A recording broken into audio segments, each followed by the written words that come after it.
Pioneer viewers, in recent weeks, mysterious sabotage operations and communication outages across Russia have turned attention back to partisan activities.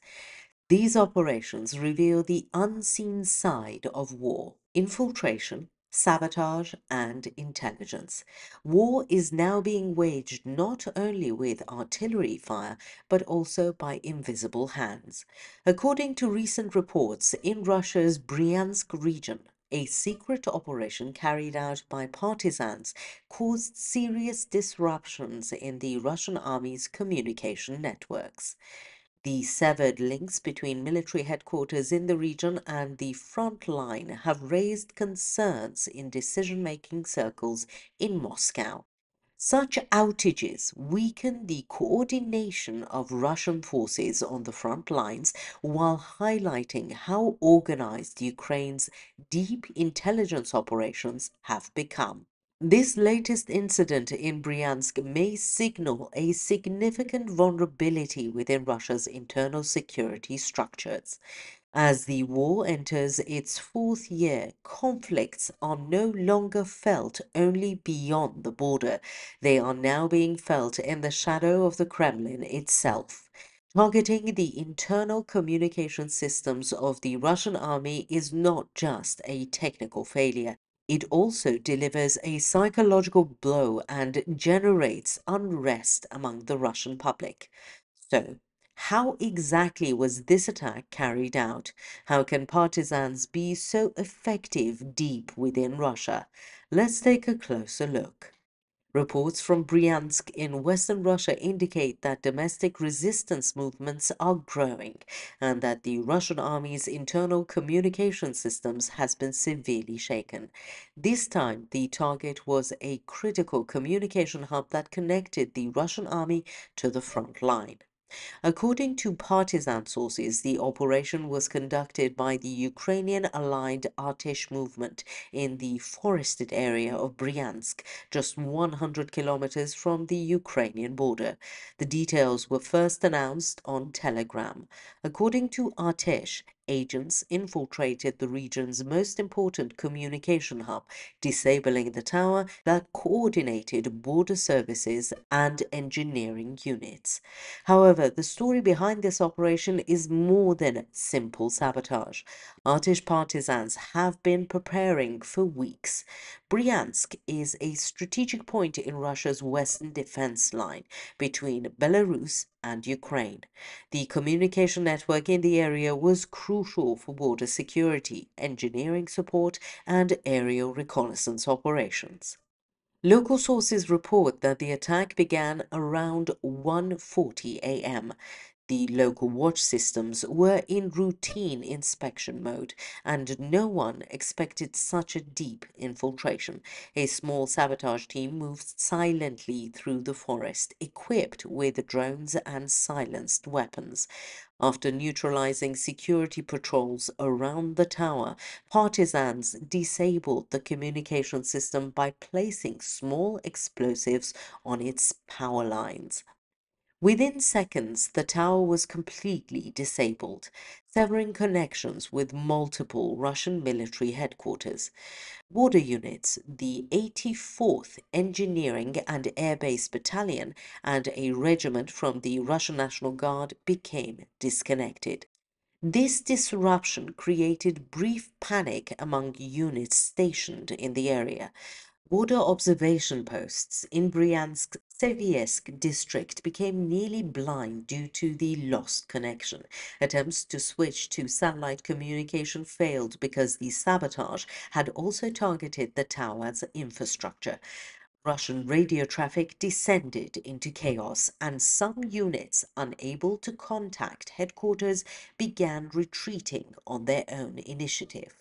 Following the sabotage, Russia's Ministry of Internal Affairs launched a special operation to neutralize enemy elements. However, Artesh sources reported that the sabotage team had already withdrawn to a safe zone. A message on their Telegram channel read, "Operation complete. The enemy has once again seen how vulnerable they are on their own soil." Russian local security forces temporarily cut internet and mobile traffic to prevent information leaks. However, this also created uncertainty among civilians. Some were evacuated after hearing explosions, while others attempted to share the movement of military convoys on social media.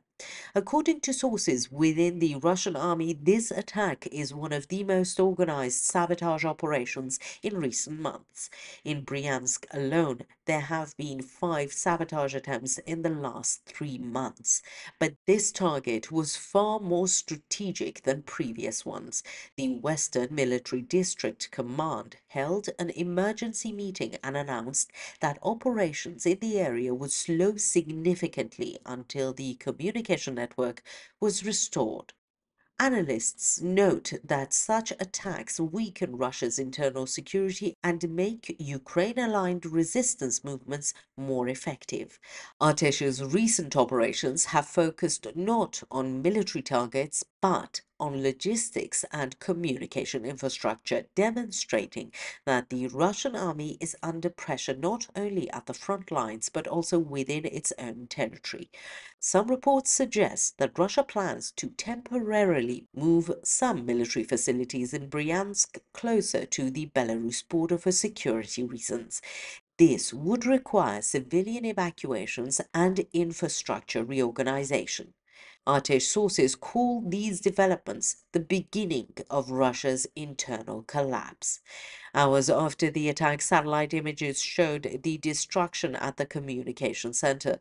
The tower had completely collapsed and surrounding power lines were ablaze.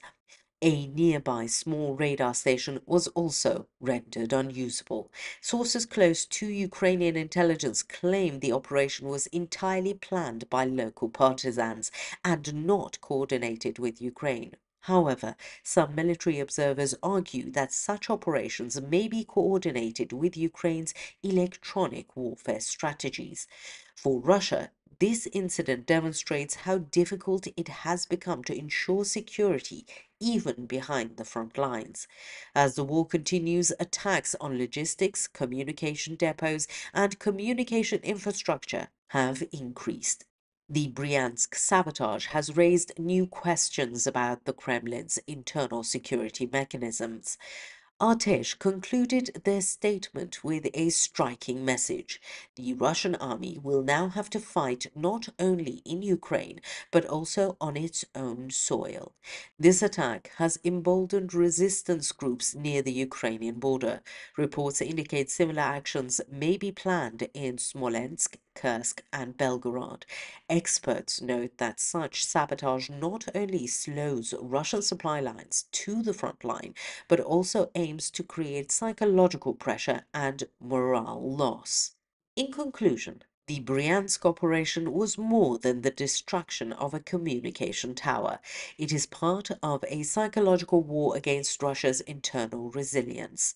War is now happening not just at the front lines, but within Russia itself, inside its own systems and its own army. What do you think?